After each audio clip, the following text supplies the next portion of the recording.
With the discussion about Periscope being used to record what's going on in the sit-in in Congress right now, there's been some conversation about Periscope and whether the Periscope video streams can be saved. And so I thought I'd just give a quick example of using WebRecorder to record a Periscope video. So here's an example of a tweet here from Representative Scott Peters, and it's actually it's a Periscope video. So if we click on the link here, we'll go over to Periscope, and you can see we can play this video. Even though we've been shut off from the cameras by the speaker, it gives us an opportunity because of our colleagues who are streaming this. So that's the video, and what I'm going to show you is, so let's copy this URL and let's go over to WebRecorder, their beta release, and we're just going to paste the URL for that Periscope video into here and click on record.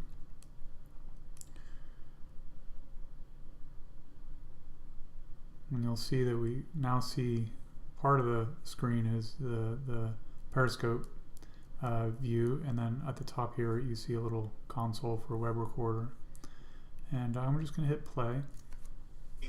Even though we've been shut off from the cameras by the speaker, and one thing to notice here is if you look at the top of the screen, you'll see right now it's at 14.97 megabytes, and you see it just jumped up to 15.61. So this is an indicator that even though we're not moving around in the browser, WebRecorder is actually capturing more content. Just went up another megabyte.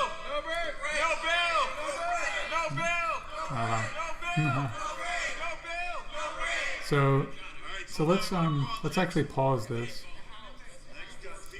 and we're gonna go to our collection and click on the collection size. There is an easy way to get to it, and you can see that we can download the collection as a work file. So I'm going to do that, and I'm going to actually drag it over to my desktop here, I think.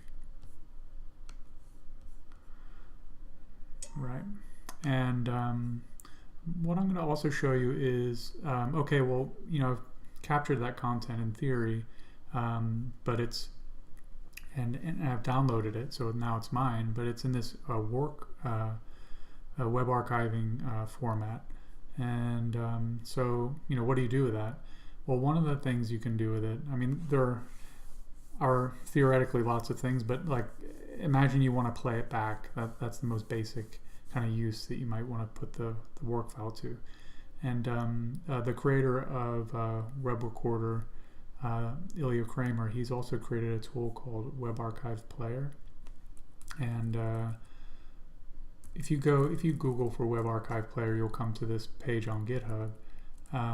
Don't be scared if this kind of thing scares you, seeing the code and everything, because Ilya has 2 downloads if you don't feel like building it yourself for Windows and for Mac.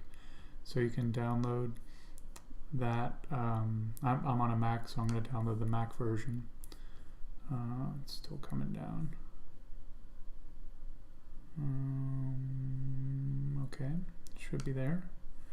And I'm gonna actually open it up.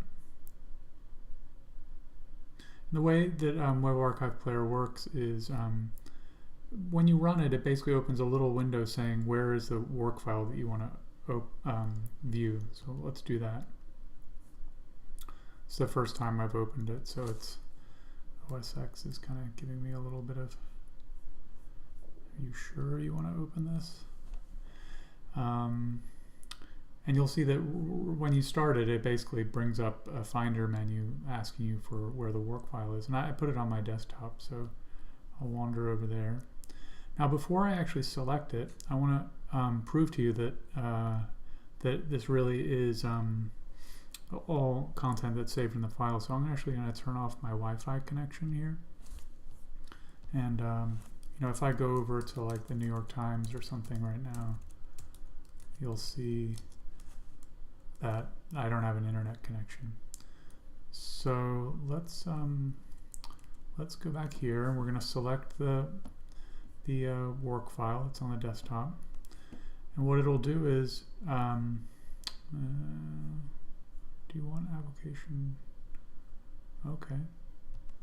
I'm not sure. I think that was the first time that I'm running Web Archive Player, and it wanted permission to be able to listen on a port.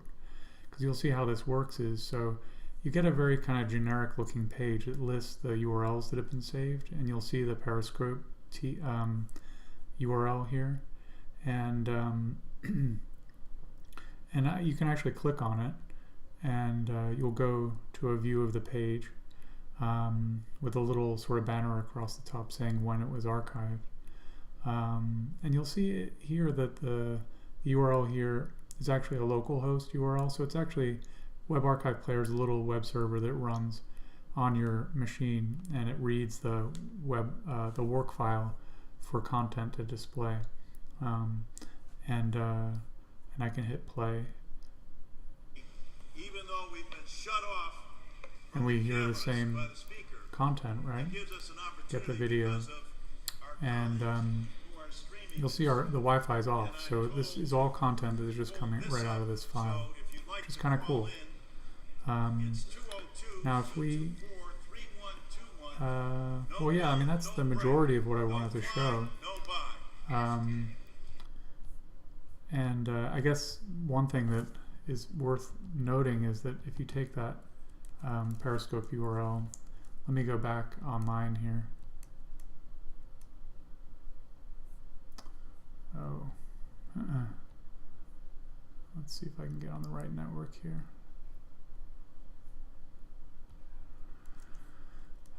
If I go over to the Internet Archive, they have a really nice archive this now. Once I get online, I can go to it, I think. Shoot. Okay, here we go. So and you can paste the URL for the Periscope video here. And hit enter. And this is actually one that I tried to archive a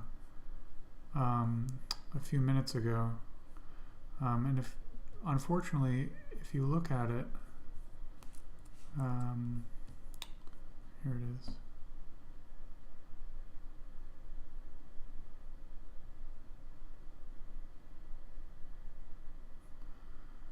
Yeah, if you look at it, this is what is displayed.